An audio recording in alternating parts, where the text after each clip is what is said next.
Runescape is a fantastic game, it really is, but there is a lot wrong with it too. Some of these things really shouldn't be problems in a game as large as this, but they are. In this video we're going to cover the biggest problems of Runescape in its current state, so when you're ready, grab your cup of tea, sit back, relax, and enjoy. I think the saying blind for love applies to some Runescape players for their love of Runescape. I believe that some players, including myself, accept faults without even thinking about it, or turn a blind eye. This includes, but is not limited to, bugs, duplication exploits, delayed updates, and terrible support standards for a game as large as this. You might be getting some serious critique video vibes here, and while this video will be similar to my serious critique of 2021, that video has yet to come. Before I get into the video, I'd like to thank the sponsor of today's video, Raid Shadow Legends. Now at this point you've probably heard of this game already because it has so many players and is extremely popular with over 25 million players worldwide. Now let me tell you why I personally like this game. It looks gorgeous. Just look at this scenery, look at these levels, look at these bosses. And there's also over 450 unique champions to collect. Raids features turn-based combat that can get fairly strategic. However, if you're not able to give your full attention to the game because you're getting distracted, for example on the bus, you can always let the game autoplay for you. Now whenever you aren't distracted, you can enjoy a fully voiced story campaign spanning 12 unique locations. And what's even cooler is that Raids recently had its biggest update ever, the Doom Tower. A tower featuring 120 levels, secret challenge rooms, and 12 seriously tough bosses to take on. There has never been a better time to start playing, so if you're interested and you'd like to get a huge head start in Raid, all you have to do is use the link in the description below to receive a free Void champion named Bulwark, who is in fact very useful for the Doom Tower, an experience booster, 50 free gems, energy refills, and even an ancient shard upon first launching the game. Everything mentioned can be claimed from your inbox in the top corner of your screen. The first problem I'd like to cover is the absurd increase in price for every single item that even has the slightest of relevance for any PvM content in the game. Just look at the cost of the Scrimshaw of Vampirism. The cost per hour is almost 2 million GP per hour right now. It used to be a little under 1 million GP per hour. Take Cinderbane gloves, look at how expensive they are. They're almost 100 million GP for a set of poison gloves. They used to be much cheaper. In fact, there was a point in time where they were 1 million GP. And as you can see in this graph, at the end, they're just spiking up in value. It's ridiculous. This is not normal. And this is the case for pretty much any PvM item. There are some more stable items like food and bombs, but things are going up. For the weapons, it's even crazier. Some are going close or even beyond their release date cost. That's how insane it is. Now, if you don't see a problem in this drastic price increase of these items, I don't know what to tell you. There are of course positives to these changes, like increased profitability of skilling, and ports, and certain bosses like Calfight King, but for the majority of the players, this is a massive issue. I will go ahead and categorize the potential customers for PvM gear and supplies in 3 categories. The lower class being the people who have never bothered to PvM or are new and learning certain bosses. The middle class being the people that can do most bosses in the game comfortably, but use a lot of supplies. This is where I would categorize myself. And the upper class being people that can easily farm high-end bosses while using little supplies and perhaps being able to streak high enriched telos for big profits. Now, the fluctuation of the cost of these items mostly affects the lower and middle class. This is because many upper class players already have all the gear they need and probably do not mind losing an extra few mil or two an hour. Obviously, everyone wants to profit as much as possible. However, from what I have seen, upper class players generally don't care that they're spending ridiculous amounts of GP on the game. Partly because they might not realize how much they're actually spending, but mostly because they're making so much money they don't notice it, or it overshadows the cost of PvM. For middle class players that might even own a variety of PvM gear, perked out and all that stuff, doing a chunk of the bosses RuneScape provides is almost a waste of time and money. Simply because the cost of PvM is high, in fact sometimes so high that doing Slayer is better GP per hour. The cost of PvM is even higher than when I made my true cost of PvM video, which if you haven't watched is something I recommend watching to be enlightened about the true cost of PvM. For middle class players, going slightly off drop chance could mean losing a lot of money each and every hour you go over the drop rate. For lower class players it's even worse. Imagine for a second you've just got 80 combat stats, a set of Bandol's armor and a Masuda's war spear. You can finally get into bossing. Woohoo, right? But then you realize doing Vindicta really isn't that much GP per hour, especially if you don't have 100% rep. And then you're doing Vindicta and you're shoving food down your throat that's worth literal thousands of GP each and every time to maybe get a dozen kills per hour. And don't even get me started on going dry for hundreds of kills. Now sure, you can get lucky and you can make a lot of money per hour, but why would you do that instead of simply farming Elite Dungeon 3? This is the reason why you see so many players simply grinding Elite Dungeon 3, which is a problem in itself, which, you know, you can make a whole video about it, but Elite Dungeon 3 is arguably the best thing to do because you get good experience, you get charms, and you get money. Why would you go and do Vindicta if you can make more money on average per hour doing ED3? Why is it more money per hour? Well, you are barely using any supplies. And you aren't relying on RNG to make you money, because Vindicta is really just trash money if you don't get a lance or crest. It really is. I could do the math, but I don't think it's necessary. I can almost guarantee you that doing Elite Dungeon 3 consistently is going to be more money over the long term than getting a few drops of Vindicta. You need to put yourself in the shoes of these lower class players. Imagine watching an old video of Protox Gaming. Oh look, Cinderbanes are a cool item, you should get them. They're 20 million GP, and then they go to the Grand Exchange and it's 85 million GP. Ouch. There was a time where you could get 4 Drygal weapons for that much money, meaning 2 sets of tier 90 melee weapons for the same price as a set of gloves right now. It is honestly absurd. Now, this is an actual problem because I see comments about this pretty much every single week. I see on all the guides, I get messages on Discord.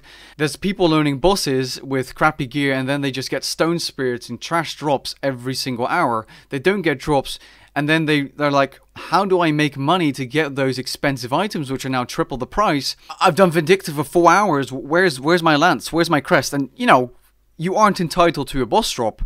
You know, RNG is a thing. And a valid argument against this would be, hey dude, welcome to RuneScape, you have to grind for your money, you have to work yourself up. But you know, a year ago or two, these items were literally like half the price. It would have taken you half the amount of time. This is why players, newer players especially, do not like to rely on RNG. Instead, they just go ahead and farm Elite Dungeon 3, which is now really the meta of leveling up any account. Solo ED3 farming is good money. It's insane for Iron Man. And there's absolutely no reason to go ahead and train low-level Slayer at those levels because you can get everything from Elite Dungeon 3. It's that insane. And I get members in my Discord that eventually have themselves a Noxious Scythe and some good gear, and then they're like, how do I kill this boss? Because they farmed Elite Dungeon 3 only, right?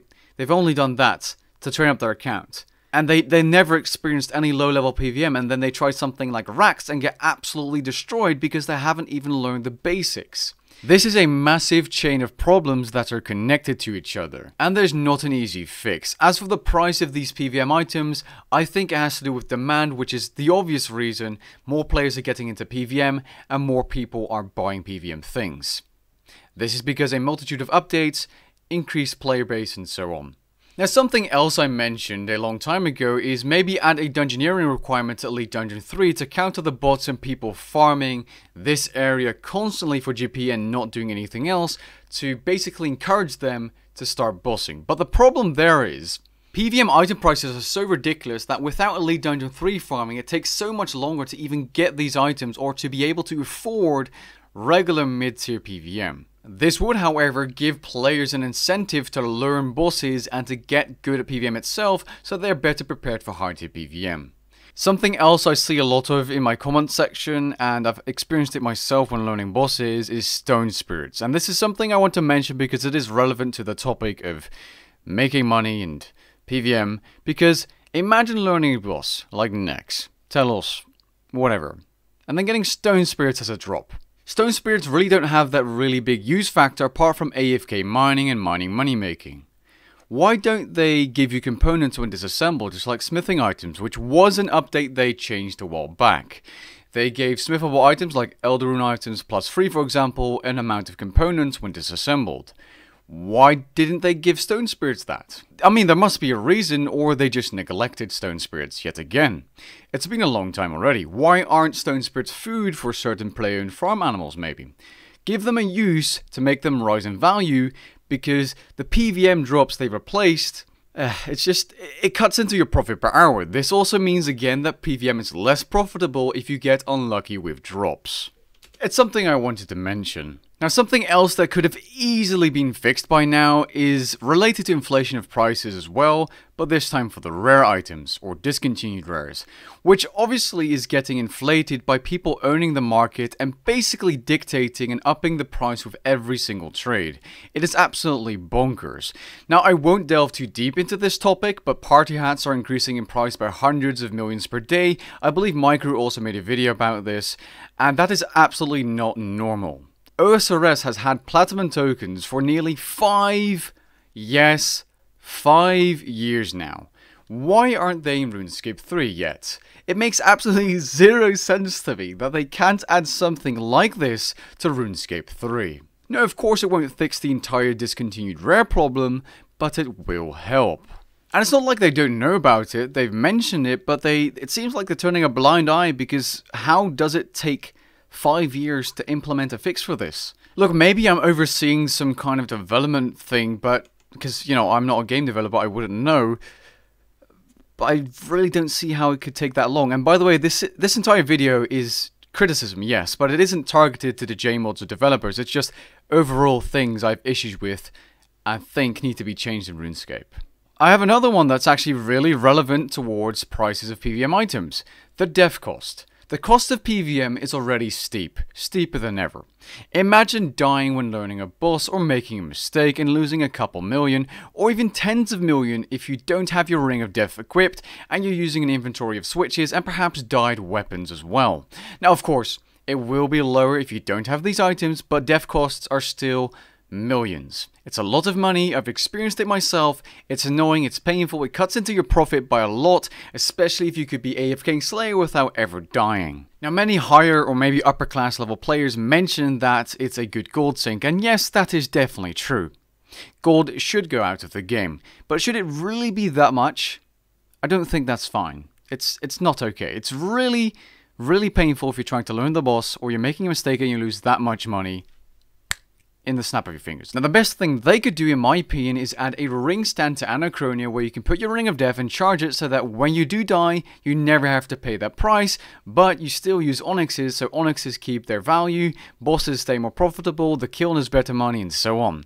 Or hard cap the death cost to 2 million GP with lots of items, and for low level players 500k or less. Depending on your gear, I mean. I really don't see why you should be losing 15, 20, 30, 40 mil with dyed weapons in your inventory. It just doesn't make sense to pay that much for a death. That is way too punishing and it's stupid. It really is stupid. Let me know what you think down in the comments below of a ring stand or maybe an archaeology relic, because I think that's the best thing to do. It's better for the game. You won't be losing as much money and switch cape will be slightly reduced.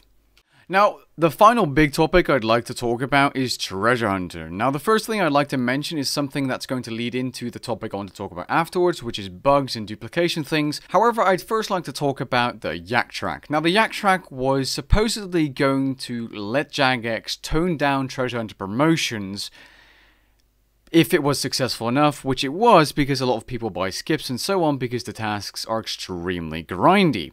Yeah, I mean, yeah. You know, the other question was about how, you know, we carried on with Treasure Hunter while we were doing that test, which a lot of people thought was, you know, unfair. And we should, you know, address that. Yeah, because, right. You know, one of my questions. Okay, I'm just probably jumping the gun. No, fine, go ahead. Yeah, the thing is, you know, it's kind of about achieving a balance. And, you know, if we suddenly, you know, turn off Treasure Hunter, you know, then the income that is there, you need that to come from the other side, right? So whatever new system you're testing has got to guarantee to deliver the same thing. And with a new thing, you just don't know. So, you know, we have to test these things. And if, you know, system B brings in a certain amount of income, then we can, you know, do less on system A. Now, as far as I'm concerned, the Yak Track has been extremely successful, and I see a lot of people buying skips, and there's a reason they're doing it 4 times a year now, with longer and grindier tasks than ever. You see, RuneScape now has 7 different revenue streams.